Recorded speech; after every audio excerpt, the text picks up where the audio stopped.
In 2021, while we are here, in a place called Kavule, there is our chairman called Kibalama. And that's the man I meant. I am concerned, Honorable Speaker, about persons who are missing to date. Some belong to the NRM side, some belong to the opposition side. One of our colleagues, the Honorable Margaret Etilu, who is the Amuria woman member of parliament, we were taking oath here with her among others. We understand she was arrested on 23rd May before we went to elect the speakership. Her family, I've seen them in the media asking for the whereabouts of their person. Lawyers are asking where she is. We are asking, Honorable Speaker. Honorable Speaker, I'm leader of the opposition. But I should also be concerned when an NRM member, who is a colleague in this house, disappears and we don't know her whereabouts. It should concern all of us. Just like it should concern colleagues on the NRM side if it happens to any of us. So that's how I am concerned. Where is this member? Can government account for a member? This is happening to a member of parliament. If she has committed any offense, Article 28(3) of our country's constitution provides very clearly somebody is innocent until they are proved guilty. Why is she not produced in court? Where is she being held? Take her to court. If she stole money, for example, I'm always speaking out against corruption. Take her to court so that she gets charged. If she needs to go to jail, she goes there. But for now, can due process happen? Similarly, Right Honorable Speaker, there's a young man called Christopher Godi, also known as King Zare. He belongs to my political party. He was picked up by the military in Kamocha on 21st April. His whereabouts to date are not known. Why does government not want to follow the law? You see, even myself, even yourself as a leader, we can all be suspected to have committed an offense. But what does the law say? Why don't you produce people in court? When you abduct, and we call it abduct because you're not following the prescribed procedure of arrest. Right Honorable Prime Minister, why don't you want to follow the law? And Right Honorable Speaker, we were here at another time speaking about missing persons. There's a gentleman called John Bosco Kibalama. He was abducted on 3rd June 2019. It's been 7 years since. The Right Honorable Prime Minister told us Kibalama was arrested. Up to now, government has not accounted for Kibalama and 17 others. And we are adding on to that list. Why? Government is concerned of medical interns in this our country. Medical interns, they form the cracks of the medical infrastructure of our country. They literally run government hospitals and government health centers in all our constituencies. Sometimes they work 36 hours, other times they work 48 hours non-stop to take care of the people of Uganda.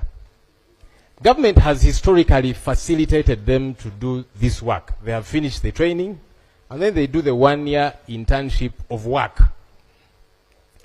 But we understand government is now mooting a policy to cease facilitating medical interns, to cease paying them for the work, the laborious work that they do. That's a bother, Right Honorable Speaker. It's a bother because we are going to have a challenge. These medical interns are professionals like anybody else. If they don't have money even for accommodation, if they don't have money for feeding, how shall we expect them to show up, even without transport, to take care of us, including us in this place and our constituents out there? Honorable Speaker, I would like to urge and entreat government to with immediacy drop this problematic policy.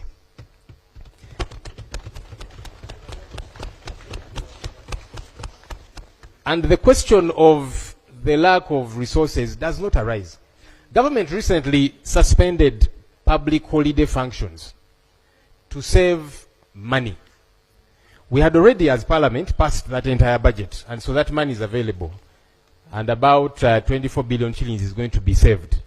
Now that those national functions are not going to happen, beginning with yesterday, Heroes Day, why don't we channel that money to to the medical interns. In other words, money is available. Government, let's find this money so that we can pay medical interns. Do you want to ask the leader of government business to respond to your... Certainly. Let me finish it in a minute, Right Honorable, and then she will come through with the response. So I am urging her to marshal her cabinet to find resources for medical interns. And I was emphasizing, Right Honorable Speaker, this is not one of those political issues that we should be debating, NRM, opposition, and so on. This is a matter of concern to all of us.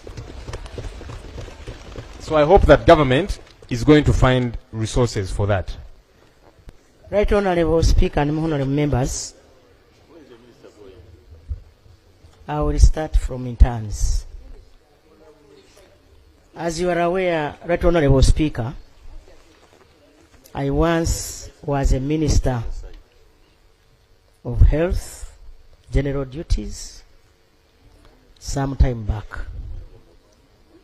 Right Honorable Speaker, it is the President who directed the Ministry of Health to put money so that interns can be facilitated. It's not the opposition. It is NRM, it's Mosei who said, let us facilitate these people. And I want that credit to go to NRM, to go to the President. It's not opposition that brought this idea. Now, too, our young people, the medical interns, as you are aware, the number has been growing over time because of a number of universities that came in place. A comprehensive report will be brought by the Minister of Health, now that he is new, for us to understand the gist of the matter.